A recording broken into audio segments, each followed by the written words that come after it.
Thanks for meeting us back at the kitchen. Are you ready to learn more? Because we're ready when you're ready. Alright, so we're going to start with drinks.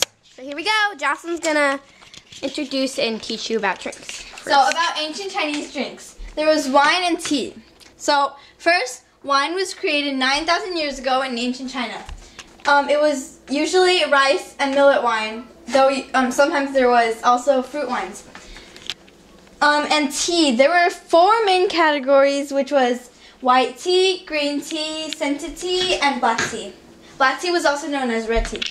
So mostly the tea bushes were grown in southern China, so there was more tea from there. And tea was, in the Han Dynasty, was used for medicine, so it could cure people. Next is rice. And I will be talking about it. So I'm guessing all of you probably once eaten rice in your life. Doesn't have to be plain rice, sticky rice, or jasmine, or any rice. It can be any different culture or Mexican, any kind. So first, the one we're talking about is jasmine, just plain old rice. It was really popular. It was like one of the most popular grains, but then there were a lot of other popular grains in ancient China. They were wheat, millet, and sorghum. Rice was grown in the south where like it was moist and warm. And they were grown in like little rice paddies, and they needed a lot of water to grow. If they didn't have it, then they couldn't like basically grow. Because rice was like one of those plants that you need so much water, as you can see in the picture. Okay, and next we're going to talk about tofu. Ooh, yum, tofu. Tofu is also known as bean curd because it was made out of soybeans, and it was like put together.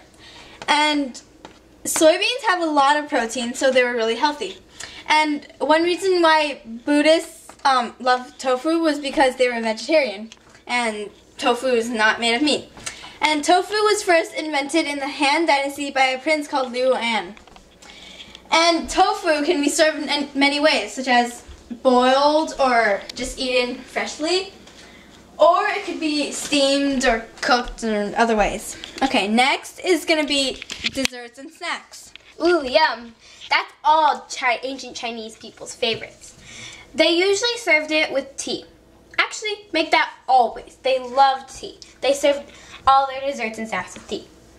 They served custards, mooncakes, sun cakes, and spring rolls. Their candy was usually made of cane, malt, and honey. But the candy and desserts and snacks occurred differently and changed differently on each different seasons, occasions, and New Year's. So that's our poster and our video, and I hope you've learned something from our presentation about ancient Chinese food.